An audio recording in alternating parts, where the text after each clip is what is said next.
311 में कहा गया है कि संघ लोक सेवा आयोग के जो भी नौकरी करता है संघ लोक सेवा आयोग के द्वारा, उनकी नौकरी से आप ऐसे नहीं कि एक झटके में उनको नौकरी से निकाल दे, ठीक है।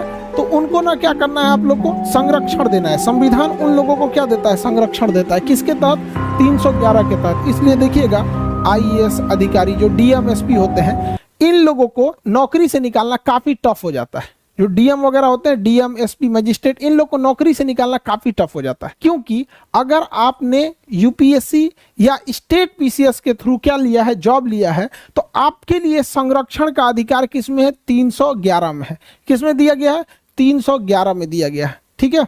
तो संघ लोक सेवा आयोग या फिर जो भी राज्य लोक सेवा आयोग है, इनके कर्मचारियों का संरक्षण आपसे पूछ चुका है कि संघ या राज्य लोक सेवा आयोग के कर्मचारियों का संरक्षण आर्टिकल संख्या कितना में दिया गया है, तो आर्टिकल संख्या 311 में दिया गया है। किसमें दिया गया, 311 में। अब हम चलते हैं 312, उसके बाद चलेंगे 315। देखिए 312 में क्या कहा है, तो इसको पहले समझते हैं। अखिल भारतीय सेवा क्या होती है। 3 टाइप की नौकरी को ध्यान से समझिए। ये 3 नौकरी, एक होती है अखिल भारतीय सेवा, अखिल भारतीय सेवा, अखिल भारतीय सेवा। सेवा का अर्थ होता है नौकरी, सर्विस, अंग्रेजी में कहते हैं सर्विस, ऑल इंडिया सर्विस, इसे क्या कहेंगे, ऑल इंडिया सर्विस। एक होता है केंद्रीय सेवा, केंद्रीय सेवा, सेंट्रल सर्विस, केंद्रीय सेवा, सेंट्रल गवर्नमेंट का नौकरी, सेंट्रल सर्विस। और एक होता है राज्य सेवा, राज्य सेवा, state service, state service, state service. देखिए इन तीनों में मेन अंतर क्या होता है। इसमें होता है जो अखिल भारतीय सेवा होती है, इसमें आपकी नियुक्ति करती है केंद्र सरकार, आपकी नियुक्ति करती है केंद्र सरकार और भेज देती है राज्य सरकार के पास कि जाइए उस राज्य में ड्यूटी कीजिएगा और उसी राज्य से सैलरी ले लीजिएगा। जैसे आईएएस अधिकारी, आईएएस अधिकारी को सेंट्रल गवर्नमेंट नियुक्त करती है, ट्रेनिंग दे देती है, सेंट्रल गवर्नमेंट ट्रेनिंग दे दी। अब उसका कैडर डिसाइड करेगी कि किस स्टेट में उसे भेजना है। गुजरात में भेजेगी, कहेगी जाओ गुजरात में सर्विस करो, गुजरात में नौकरी करो, वहीं से सैलरी ले लेना। तो ऐसी नौकरी जिसे केंद्र सरकार नियुक्त करती है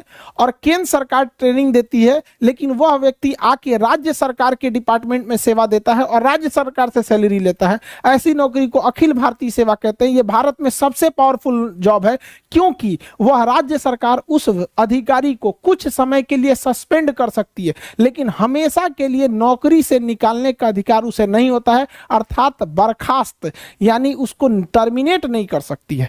इतना पावर होता है। अखिल भारतीय सेवा में सैलरी राज्य सरकार देती है, लेकिन नियुक्ति कौन करती है, केंद्र सरकार। सबसे पावरफुल होता है। इसमें कौन कौन आएगा अखिल भारतीय सेवा में, तो देखिए ध्यान से। एक आता है इंडियन एडमिनिस्ट्रेटिव सर्विस, आईएएस अमूमन डीएम लिखता है, आईपीएस लिखता है, और इंडियन फॉरेस्ट सर्विस, भारतीय वन विभाग। इंडियन फॉरेस्ट सर्विस को रखा गया किसके, कब, 1966 में। क्यों, क्योंकि हमें उस समय आभास हो गया कि जंगलों की कटाई इतनी तेजी से चल रही है कि छोटे मोटे कर्मचारियों को वहां के ठेकेदार, विधायक उधायक डरा धमका मिला उला के कटवा लेते हैं सब पेड़ वगैरह। तो वहां आभास हुआ कि एक ऐसे अधिकारी की जरूरत है जो राज्य सरकार या लोकल लोगों से उतना न डरे।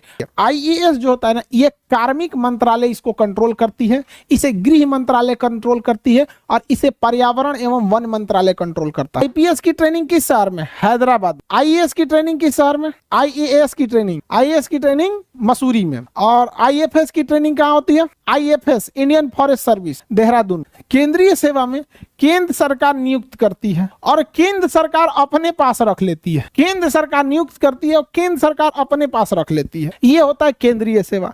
जैसे रेलवे, रेलवे में नियुक्ति कौन करेगा, केंद्र सरकार। ट्रेनिंग कौन देगा, केंद्र सरकार।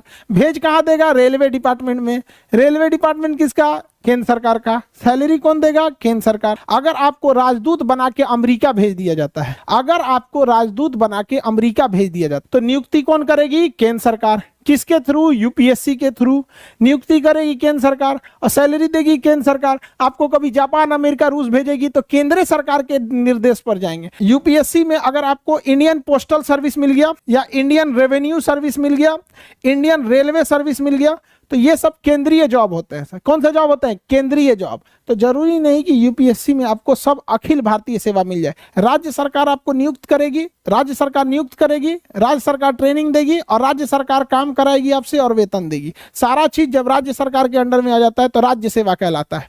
क्या कहलाता है, राज्य सेवा। जैसे बिहार दरोगा, जैसे दरोगा का एग्जाम, दरोगा का वैकेंसी कौन निकालता है, राज्य सरकार। एग्जाम कौन लेगा, राज्य सरकार। ट्रेनिंग देगी राज्य सरकार, काम कराएगी राज्य सरकार, और उसके बाद से आपको सस्पेंडो कर देगी राज्य सरकार, निकाल के फेंकियो देगी राज्य सरकार, टर्मिनेट भी कर देगी राज्य सरकार। सबसे डरा हुआ यही वाला रहता है, सबसे डरा हुआ यही कर्मचारी रहता है, क्योंकि राज्य सरकार के अंडर में ही सब कुछ रहता है। अरे भैया हमारा उठा के मत फेंक दियो, समझ में आएगी नहीं? अब जैसे कोई केंद्र सरकार, कोई एसएससी से आया है और Indian service selection board, SSC service selection commission, तो ये होता है ना स्टाफ सिलेक्शन वाला, सर्विस सिलेक्शन नहीं जी, वो तो दूसरा होता है, एसएसबी हो जाएगा, एसएससी। अब उसमें आपको कोई इनकम टैक्स में इंस्पेक्टर बन के आए तो केंद्रीय नौकरी है, बिहार सरकार उसको सस्पेंड भले कर सकती है लेकिन नौकरी से हटा नहीं सकती है अगर कुछ गड़बड़ करेगा। हालांकि वो केंद्र सरकार का है, बिहार सरकार उसको कुछ टच भी नहीं करेगी, यूपी सरकार। आप रेलवे में टेक्नीशियन, सपोज कीजिए लोको पायलट है, ट्रेन चला रहे हैं, ऐसे स्टीयरिंग नहीं होता जी, A9 हैंडल होता है, ट्रेन चला रहे हैं, तो क्या राज्य सरकार आपको, यूपी सरकार का ये खराब ट्रेन चला रहे हो हटो, नहीं हटा पाएगी? कौन हटाएगा? केंद्र सरकार हटाएगा। तो सबसे ज्यादा कर्मचारियों के पास पावर किसके पास रहता है? अखिल भारतीय सेवा के, और सबसे कम राज्य सरकार के पास। जैसे पुलिस हो गया, सरकारी स्कूल के टीचर देखिएगा पोलियो पिलाने के लिए भेज देता है, कभी कभी चुनाव में ड्यूटी लगा देता है, कहीं कहीं तो नहीं लगाए ना इन लोग चुनाव में ड्यूटी। डीएम पूरे जिले के चुनाव का अपना सबसे बड़ा अधिकारी होता है, डिस्ट्रिक्ट मजिस्ट्रेट सबसे बड़ा पावरफुल होता है। लोग कहते हैं कि पढ़ लिख के राजा बनोगे, तो उन बकलोलवन को बोलिएगा कि ये जो डीएम है ना, डीएम डिस्ट्रिक्ट मजिस्ट्रेट, ये राजा ही है, समझ में गया? इसका नाम होता है कलेक्टर, टैक्स कलेक्ट करता है पूरे राज्य से, ये राजा से कम नहीं है, ये पूरा जिला इसी के अंडर में आता है। तो जो अगर बोलेगा कि पढ़ लिख के राजा बनोगे तो कहिएगा हाँ अभी नाम बदल गया, उसी का नाम है डीएम, और पुराना राजा हो जाएगा तो कमिश्नर, डायरेक्टर, फिर बड़ी ज्यादा जाएगा, additional secretary, joint secretary, secretary, chief secretary. Chief secretary तो बहुत बड़ा पावर होता है, समझ आ रहा है कि नहीं आ रहा? मुख्यमंत्री कोई भी डिसीजन चीफ सेक्रेटरी से पूछ के लेते हैं, चीफ सेक्रेटरी साहब क्या कहना है आपका? तो भैया चीफ सेक्रेटरी बहुत पुराना होता है। ये आईएएस जो निकालते हैं लोग ना, 25-30 साल का जब आपके पास अनुभव हो जाता है, बूढ़े हो जाते हैं, तब आप लोग को चीफ सेक्रेटरी बनाया जाता है। तो आप जब आईएएस बनिएगा, 25-30 साल का अनुभव हो जाएगा, तो पूरा झुंड में रहिएगा, आप लोगों को बिल्डिंग में रखा जाएगा। जितना पूरा आईएएस रहेगा सब ना, यूपीएससी निकाला हुआ, आप लोग कैसे क्लास में बैठे हैं, अभी एग्जाम निकालना है आप लोग को, सबकी ख्वाहिश है यूपीएससी निकाल लें। तो ऐसे ही अलग अलग शहर से कोई यूपीएससी निकाल के आया रहेगा, कोई कहीं पे 20 साल डीएम रहा है, कोई आईपीएस रहा है, कोई कमिश्नर रहा है, उसको फिर बुलाया जाएगा, बड़का बिल्डिंग में उसको रखा जाएगा, उसका नाम रहेगा सचिवालय। सचिवालय में सब ऐसे ही बड़का रहता है, उसी सबसे डिसीजन लिया जाता है, समझ में आ रहा है कि नहीं? तो काफी बड़ा पोस्ट होता है।